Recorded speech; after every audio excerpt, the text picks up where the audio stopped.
All right, what's up, guys? So I know it's been like around 2 weeks since I've actually uploaded a video. Reason being is because I've just been actually in Miami for a bit.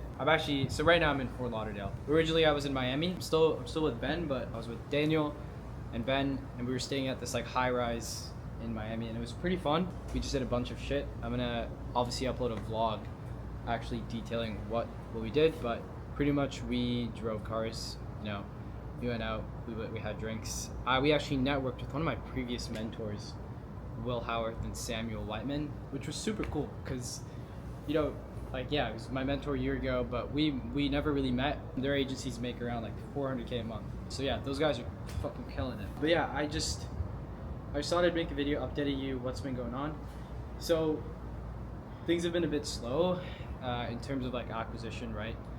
I'd say I've kind of just been relying a bit on the recurring hitting, which is nice. That's like I'm making $30K a month. I think I literally just got paid from a client. Yeah, like 30 minutes ago I got paid from a client, and then yesterday I got another 1K. So 2K in the past 2 days, which is not too bad. I've had some other good days as well, but that's not the purpose of this video today. The reason I want to make this is actually important because it's on how you actually deal with losses in SMMA and business. So I wouldn't say I'm going through like major losses. Like my agency isn't like fucking falling apart. That's not why I'm making this, but there's been some things that I've been dwelling on and thinking about.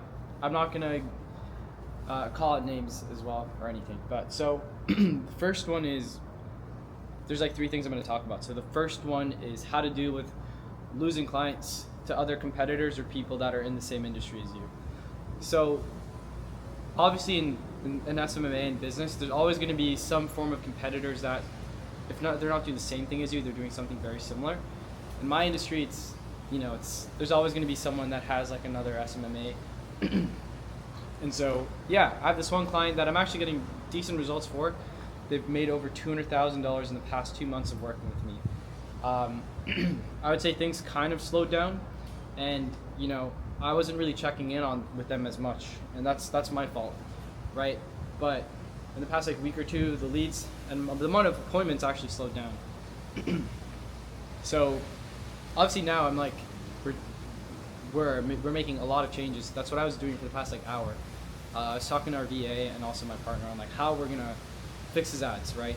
So anyways, we fixed it all, but that's not the main issue. The main problem was that my client actually booked a call with another agency and also is working with them. I'm not going to say how I found out or whatever, but it actually made me upset. And not because like, someone else almost took my client. Like we're both probably still working with the same guy. But I'm upset at myself because I should have been more proactive with my client. He said things slowed down a bit, but this cost per lead looked good, right? Like he has like a 25 or 30 CPL, which means like he's getting a lead. Every time he spends $30, he's getting a lead. So yeah, like I could have easily told him, hey, all we need to do is just increase the budget, which is literally what I did, right? We're increasing the budget and making a few changes. But anyways, like I'm upset at myself because I should have been more proactive with my client. I should have followed up more, and that's bad on me, right? I should have been the one telling him like, hey, everything's all good. But I wasn't really checking in on him as much as I should have, just because in my eyes he was doing well, right? He would just tell me all the things that are going well. But he wouldn't really communicate on what was going wrong, but that's just because I didn't ask him. So how do you deal with that, right? It was tough for me because it is a negative pendulum just to dwell on it, but the only thing you can do is just take action, right? Just speed, try and fix things as fast as you can. I'm not saying to scramble around, but the way I dealt with it was called my client up immediately as soon as I found out. I didn't tell him that, but we went on a call. Went through everything, like every single lead we've gotten, how the appointments went. Okay, and after that call, I had a lot of clarity on what we need to do. We added an extra budget, as well as changed some of the campaigns off of it, so we can actually maximize on the amount of leads we're getting. If you're not in SMMA, this might be hard for you to understand, but this is kind of tailored to people in SMMA, this video. So yeah, I made those changes. Those changes are up now, and all we gotta do is just wait a couple of days, see how the lead quality is, see how the appointments are going, but all of that will take a bit of time. So yeah, like that really made me upset. Not in like I said, not just because I'm upset at the other guy that took my client. Like, good on them. Like, they deserve it, right? Because they came in right in time and, you know, did their job. Because that's exactly what I would have done. Some agency wasn't getting some guy leads. I would have been like, yeah, like look what we're doing. I've done that to other people, and so it's funny to be on the receiving end, but it is what it is. It's business, and that's how you have to operate, right? Sometimes your product is really good, but you're not always gonna be on top of like CSM, so managing your clients. But you have to, right? Even if you think everything is going well, I'm not saying assume something is going wrong, but just be proactive every single time. So now I literally, after that, I followed up with all of my clients, texted them, and got on a call with them, asked them how everything was going, how they liked the service, and yeah, got a couple more feedback. So that's the only way you can actually look at it, you know? So that's the first thing. The second thing was scaling. So I've been in this position. So last time I made a video, I was at like close to like 22 or 21. I'm currently at like 30K MRR, which feels kind of crazy. Well, not really. I always knew I'd get here, but I'm kind of like figuring out how am I gonna crack ads, right? So that's a problem that I'm going through. And so again, it's being proactive and speed. That's all you kind of have to do. I'm spending probably around $150 a day. And it's hard because you kind of like think, you kind of attach yourself to the end goal, right? Like in all my videos, I always talk about focusing on the inputs, actually focusing on the stuff that's going to get you to that position. So I kind of had like a realization where, you know, hey, like even if I'm spending $150, $200 a day, as long as I'm closing people, I don't expect to like close everyone every single day, right? That's not how I'm operating. I'm just looking at the end goal, meaning like, hey, look, if the appointments that I'm getting from my agency are pretty good, and they're showing up to the call, all I just need to do is just close one or close two, and that's all. Like, I'm just gonna keep focusing on just closing and making sure people show up.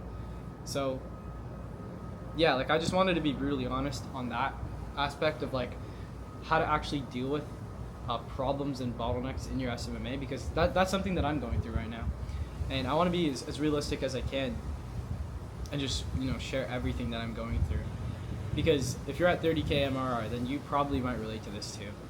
It's like you want to scale to past 50K, but I don't want to just only rely on cold SMS. That's gotten me very, very far. But you know, I want to have other points of acquisition and other ways of like, you know, getting clients. So yeah, I hope this video helps. And even if you're at like 5, 8, 10K MRR, I'm sure you kind of relate to this at some point, you know.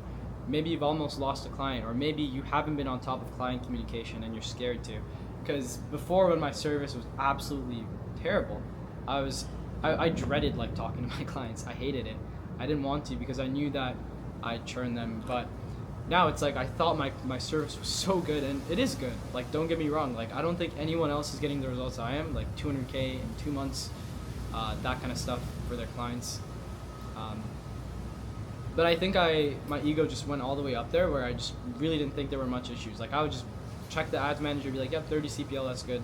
But I wasn't really fully checking if my clients are happy, extremely happy with the service, because even though you have a good CPL, even though you're booking them appointments, some of them want more, right? I should have known that. And so, yeah, it's an issue that I solved, but it's also something that affected me. And I guess in business, you can't let stuff like this affect you. It's business at the end of the day. So you kind of have to keep your personal emotions outside. And sometimes it's hard for me to do that. I don't know if anyone can relate to that, but I wouldn't say I'm a super emotional person, but like, I think everyone is emotional to some extent, and you know, shit just sometimes hits the fan and like it gets upsetting, and it's hard not to, but you kind of just always have to keep pushing forward and keep moving forward and not just dwell on the past, right? So only thing I would recommend anyone that has almost turned a client or has been in a position like this is just take it as a lesson, you know, take it as a jab to the face. It's not a hook, you know, you're not down yet. Still plenty of clients, but there's also still plenty of things you can learn from this. So I learned a lot from this mistake, and I'm kind of grateful that happened, because this is never going to happen again. I'm always going to be on top of it, and if I ever am not on top of it, I'm just gonna get a CSM. So I need to work on CSM, like customer relationship management, so I can actually fulfill the needs of my clients, right? They feel like they're getting their money's worth, but they also feel like they're growing as well. So yeah, I hope this video helps. If you do want to follow other people and be in a group chat of like-minded people in SMMA, just follow me on Instagram and DM me. Just DM me saying that you watched this video and that you want to get added to a free Discord, because it's completely free. We're just building up our community, and right now I'm not really selling any sort of mentorship. We are looking to maybe take on 1 or 2 mentees, but nothing crazy. Only reason I don't want to push mentorship super hard is because I need to focus on my agency. I want to be profitably making like 50, 60K a month. I want to scale by the end of this year. I want to be at, let's say, 60K plus. So I need to focus on myself and on my company, and then I can start actually, impacting other people. But I know I can still change a couple of your guys' lives. So if you're not broke and you do want some sort of advice on actually, scaling, and you are serious about SMMA, just looking for a good mentor, just message me on Instagram. Either way, if you do want to just get added to the free Discord, just message me on there and I'll add you in. And I think we have our school coming out soon, so stay tuned for that. But yeah, I'll see you guys later, and stay tuned for the vlog. I'm obviously going to make a couple more videos while I'm here in Fort Lauderdale. But yeah, I'll see you guys. Take care.